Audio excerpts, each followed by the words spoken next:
Sanibonani, molweni namkela kwezaseTV ngesiXhosa. UZoleka ke noLazarus into yabo ke guys ishushu kakhulu bayaqhuba. Kodwa ke ngoku babhizi ke basebenzisana ngele bayifumanisileyo into yoba kukhona umuntu ongene kwiseva yabo of which nguSydney lowo.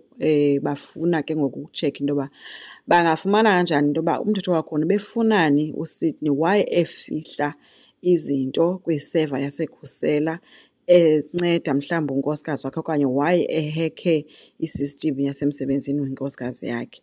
So bade bake bafumana ke uZoleka uze nomfana ke lo mfana nguDaisi. UDaisi ke ngulowo wayesetyenziswe ke nguSydney ebhizi ehekhe iseva yaseKhusela nalapho ezama ukusabotaja uZoleka kwinto yebhenki nento ezemali, yonke nje into eyayinomkhonyovu phakathi. So nguye ke lo bamfumeneyo ke bahambile ke baya kuye ke apho ahlala khona. Simele kusematyotyombeni because last time wathi uSydney mfuna zange amfumani wayebalekile. So bamfumene ke uZoleka ndingamani uba umthetho wakho kusho ukuthi ngumntu amaziyo na.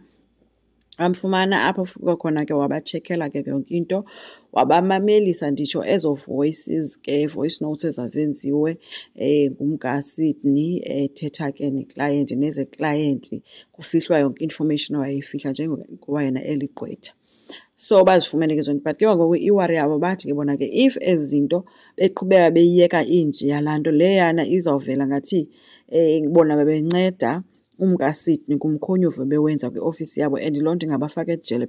Because ke kwakusekufike ne-detective ke uZoleka izayazi yonke le nto eyayisitsho into yoba yonke into iyavela uba yenziwa eKhusela, but ke ngoku uZoleka wabengazi uba ngubani. So bathi ke ngoku into yoba bona bazothatha ifall for uSydney abasoze bayenze loo nto, kuzofuneka uSydney afele izimoko zakhe. But ke ngoku uDaisi uloyal ngakuSydney, uthi yena akanokwazi ukulahlela uSydney ejele. Umbuzo kaZoleka uthi ke njengoba wena uphila ubomi bokuzimela nje and wena ufuna into yoba masichime igama lakho since thina sisazana nabantu baphezulu, why ke ngoku wena ufuna ukufa apho ufa khona uSydney? Do you think uSydney yena angayenza nalo into uyenzayo kuyo? Wabe semnika ifowuni ke ethi mcela mfowunele uSydney ngoku ajonge into yoba xa ethetha naye emxelele uba kukho into enje uSydney uzoba ngakwicala lakhe noba uzawumlahlela apho. Akavumanga ufowuna ngelaa xesha babe sebekhona ke baye bemka ke uZoleka. Washiyeka kumfana efowuna ke efowunela uSydney. uSydney ubekwakhe ebhizi encokola nenkosikazi yakhe, yakhala ifowuni. uSydney uye wayijonga wathi nje ngabantu bamfowuna bezinto ze-marketing, andazi uba yintoni le bimfowunela. But for sure ubonile uba umntu ofowunayo nguDaisi, wazixelela into yoba akazithatha kwa-call yakhe. So uDaisi ke sezibonele ke into yoba uSydney nyhani akazuba ngakwicala lakhe ke. Kwelinye icala ke guys uJustice ke weva uThumeka encokola ke efowunini noThandeka ethi uHlathi ufuna ukumtshata. So naye ke uconfused akazi uba makathini, but then uJustice wayiva ke loo nto wafumanisa into yoba ingathi funeka yena ebuye umva kuyo yonke le nto. Kambe uye wamxelela into yoba uyacela into mayibadibanise bona bobayi-two mayibe ngumsebenzi. Uziqonda uthe uThumeka elindile itransport ekuseni waba ngafowunela uJustice ifowuni akayibambi. Kulapho abone khona into yoba ke hayi icacile uba unyanisile and noLikamva uyibona into yoba unina ngokukhathazekile, but uLikamva akazi ke ngoba kwenzeka ntoni. Ngoba ke uHlathi ke kwelinye icala umcengile uThumeka emsondeza kuye for into yoba mabaqhubeke batshate, yena usamthanda kangaba bagqiba bafikelela kwinto ethi bakhisana bobayi-two. uThumeka kangamxhaye guys uHlathi, umkhise back kwakhe. So bebhizi ke balisela uThandeka ke emxelela ke uba yeyi into endiyenzileyo ntombi ndivumele ukhisi kaHlathi, but ke nam khange ndimphushe senje uba nam ndiye ndeva kamnandi.